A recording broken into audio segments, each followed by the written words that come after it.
What's up, beautiful people? Padres take the series against the Marlins. We fry some fish.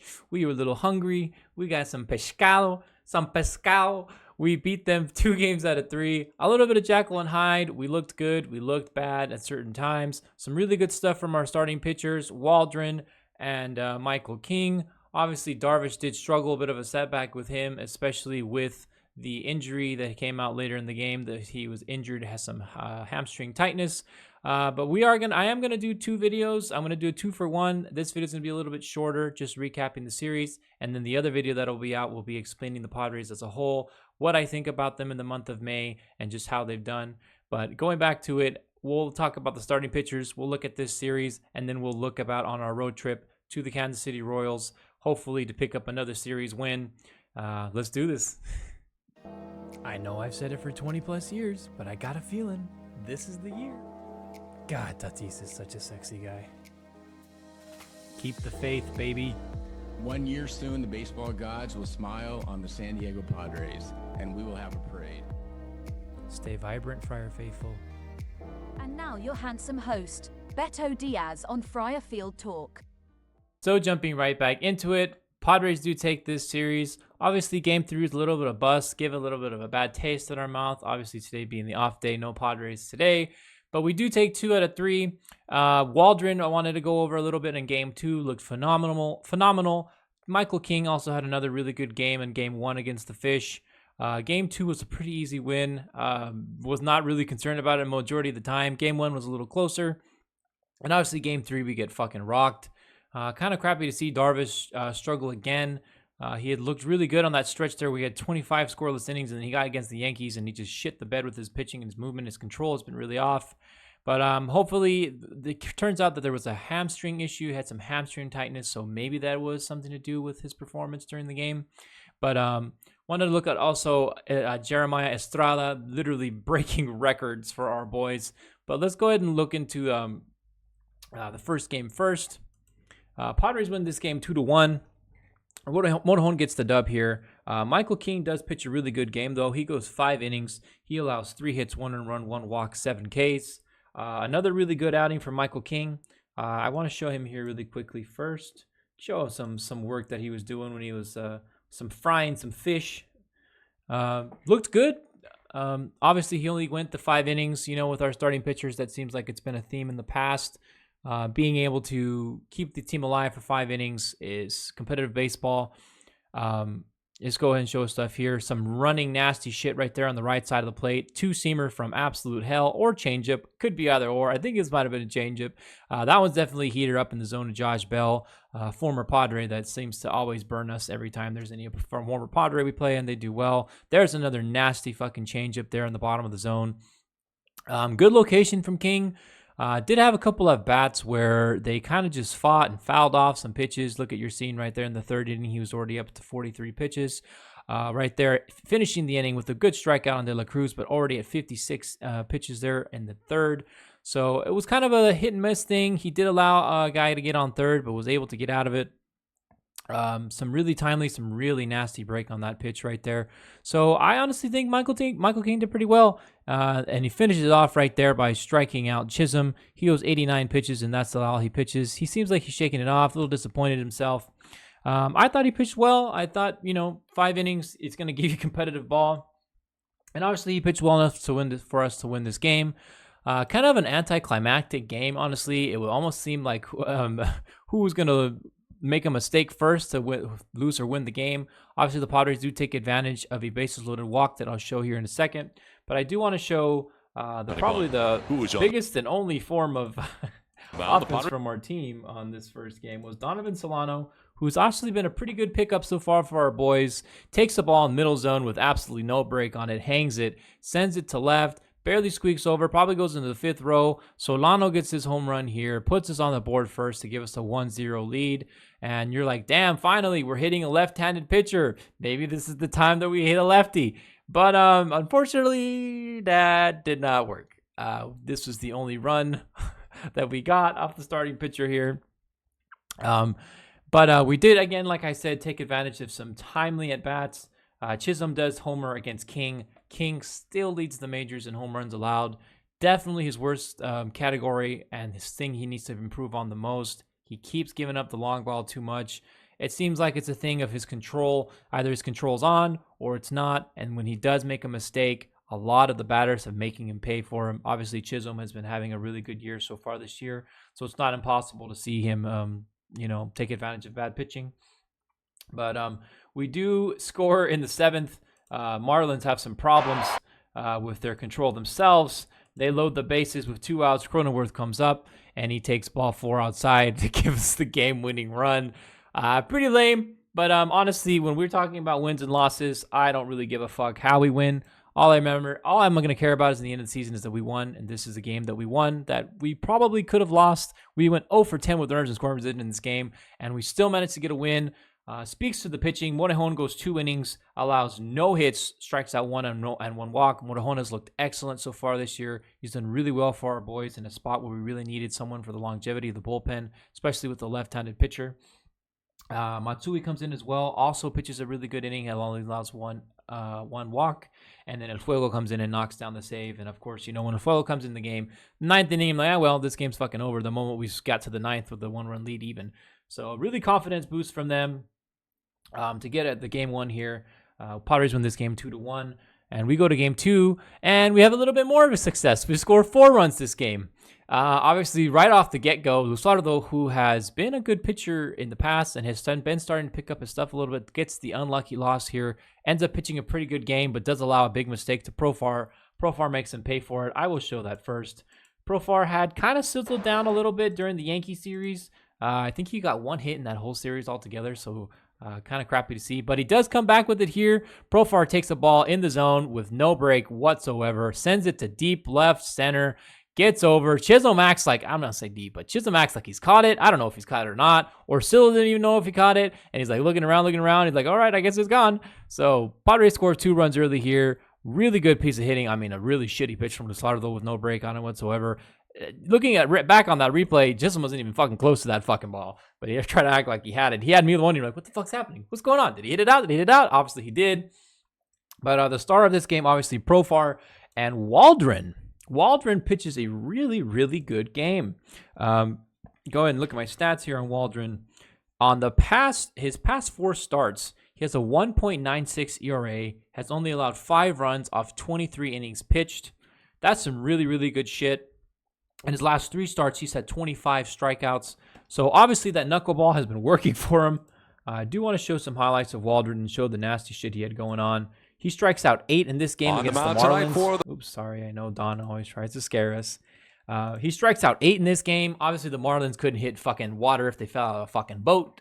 But they sure did in game 3. But they couldn't hit Waldron. His knuckleball was knuckling. He looked fantastic. Looked really, really good throughout the whole game. Was never in any danger whatsoever. Obviously, he gets 2 runs of support in that very first inning from Profar. And that's all he needed because he goes scoreless. Obviously, like those stats that I read to you, I'll say them again. 1.96 ERA in his last 4 starts. 23 innings pitched, 5 earned runs, 25 strikeouts in his last 3 starts. Some really good stuff. And I had a whole video saying like, man, maybe it's time to fucking move on from Waldron. Obviously, this is the Marlins, and not a very good offensive hitting team, one of the worst teams in baseball, honestly. But seeing him carve him up is still a delight. And at this point, you're looking at the last 4 starts, he's had really good stats. So one could say, he's the fucking Marlins that he beat. But no, he's done well in his last 4 starts even. So really good stuff to see from Waldron here. Sorry, I'm not really looking at the pitches. I'm sure you're seeing in the background, but that's a nasty changeup right there. Looks really, really, really disgusting. Hits most part of the zones. That wasn't the changeup. That was actually the knuckle curve there. Just absolutely fucking dies at the plate. Some nasty, nasty stuff. I don't know why the visuals got really bad right here. But really good stuff from Waldron. A bright spot, honestly, for our boys. We have seemed like we were like struggling to find any sort of bright spots. He goes 7 innings, allows 6 hits, and gets 8 Ks. And the bullpen comes and finishes off the job with Wandy and Estrada. Obviously, Estrada, an absolute fucking delight to see him pitch. I'm going to go ahead and jump to that really quickly. Show over the Padres social media here. I'm going to go ahead and mute it. Sets a major league record. First time since 1961. He has struck out 13 batters in a row. some really nice demanding shit on his fastball at 97, and a fucking deadly splitter that just eats hitters alive. Lefties are looking ridiculous. You see that swing right there. Estrada is hype. I am so hyped for Estrada. I don't know if you've been watching Friar Field Talk, but almost probably like a month ago, I made a whole video saying how I was really excited to see Estrada pitch and try and see if he could be possibly someone that could fill in our spot, because we were having troubles with late in the innings for the bullpen. And man, oh man, has he been dominant. 0.55 ERA for Estrada. Looks really, really good. Plays with a chip on his shoulder, plays with ganas, some huevos, some balls, something you like to see. Goes right after hitters with that 97-mile-per-hour fastball, and then fucking dials them up on those splitters that just eat people alive. Obviously on a really good run right now. Hope he can keep it together. Obviously, he's going to run into problems at some point. All pitchers do. But the fact that he struck out 13 batters in a row is absolutely insane. So some really good stuff from Estrada. Unfortunately, did not translate to the Padres winning the next game. We get fucking blown out of the water.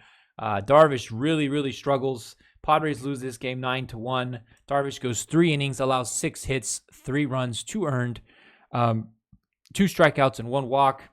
Obviously, you see the earned runs there, and you're like, man, what really is fault? Had some untimely hitting, but did not look good from the get-go. Struggled all the way. Bullpen fucks him as well. Kolek comes in and allows 3 earned runs. De Los Santos allows a run, and Brito allows a run. It was just a run parade. My boy Aniel, I hate to admit it, man, but he has really struggled. Has really been having some problems giving up the long ball. Feels like every time he pitches, he's giving up a home run. So I'm thinking the experiment to have him in high leverage situations may be coming to an end. Has shown nasty shit in the past, so maybe Tio Ruben Niebla, our pitching coach, can help him out and try and figure out what it is that's really going wrong. But not really much to see here. A decent bright spot. Kimmy boy, Kim Bop, gets on the board here in the third to make a 3-1 game. Gets a hold of one finally. A breaking ball that does not break, stays in the middle of the zone. And Kim Bop sends it to left. Gets out of here in a hurry. Oof, bad taste in my mouth. Kim's 7th home run of the year. Obviously, Kim has really struggled this year. Not as much so defensively in the last couple of weeks, but offensively, he's been really, really struggling with the bat. So really cool to see Kim get on the board here. But another case of Padres not being able to hit left-handed pitchers. It's been really insane. One of the worst batting teams in baseball against left-handed pitchers. I'm going to go over this a little bit more in the next video, describing why I think the Padres have struggled and where they are, where they're at now. Obviously, struggle is a big word. A lot of people are indifferent. And you know what? I don't blame you guys. I often catch myself being indifferent with this team. And I want to credit it to just, years of misery and always being pessimistic, and anything that can go wrong will go wrong. But I feel like it's more of a thing where it's just major inconsistencies from almost every single player.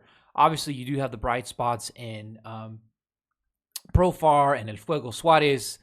Cronenworth has been a lot better than he had, obviously, last year. But you have too many negatives going on. So with those negatives and positives, we're going to look into some numbers later in the next video if you do stay around and check out that next one. Of honestly some good numbers from our offense and some decent numbers from our pitching. So we're going to try and find out what the problem is. But I don't blame you guys for thinking the worst. I catch myself sometimes thinking it too. But I also try and stay positive. I have like this love and hate with this team, as much of us do.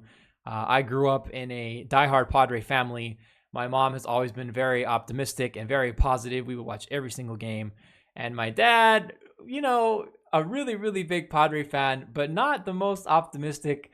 So I feel like I've had the best of both worlds kind of rub off on me. Obviously, my dad, a huge Padre fan, and probably one of the biggest reasons why I watch Padres baseball since I was a kid.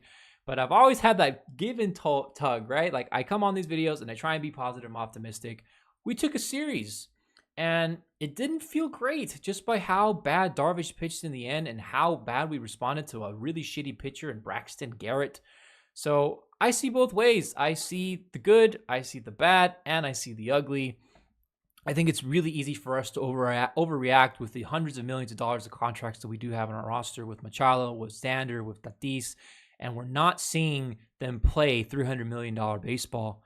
Machado has looked really, really bad in the last week or two. Tatis does not look like himself. We had a whole fucking article where him saying he feels swagless. So, trying to stay positive and find the positives in our team. Things could be a lot worse. I mean, we're still a game over 5. We took this series against the Marlins, had struggles with the Yankees, although the Yankees have been playing well. 6 of 8 series this month we have took. And you would see that on paper, you would say, man, we took 6 out of 8. I think that's pretty fucking good. But I'm not really going to look at this remainder of this last game. Obviously, we lose. We get our fucking shit rocked. We lose 9-1. Garrett gets the win.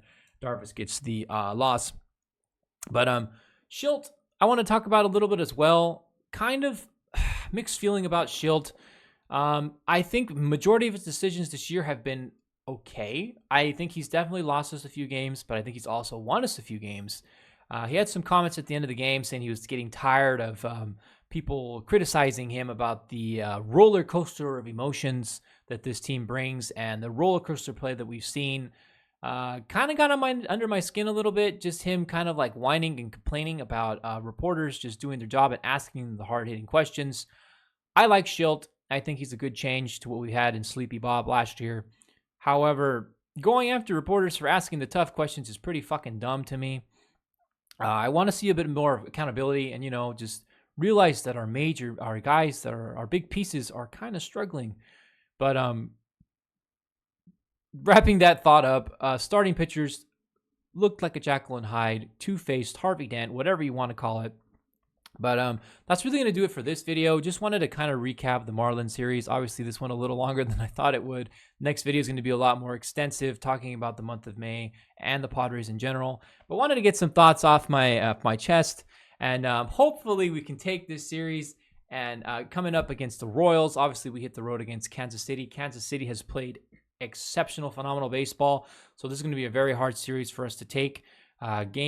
Game 1 starts tomorrow at 4 o'clock against the Royals. Hopefully, we can take this series. It's not going to be easy, but Padres kind of been playing into the competition, so maybe we can score some, and we obviously know how they do on the road. They're a way different team than on the road than they're at home. So let's stay vibrant. Let's stay faithful. Let's keep the faith. Let's try and remain positive. I know things don't look great. I know they don't look awful either, but let's stay positive. Hopefully, we can take this series against the Royals. I'll see everybody in the next video. If you do want to go ahead and click on that, I'm probably going to upload them at the same time. But until then, I will recap the series again with you guys on Monday or sooner if we have a crazy, crazy game. Hopefully that does happen, and I'll see you guys shortly. If not, have a great weekend. Enjoy the series. Hopefully we can take it and look really good and keep our streak of beating decent teams on the road alive. So stay vibrant. I'll see everybody later. Peace.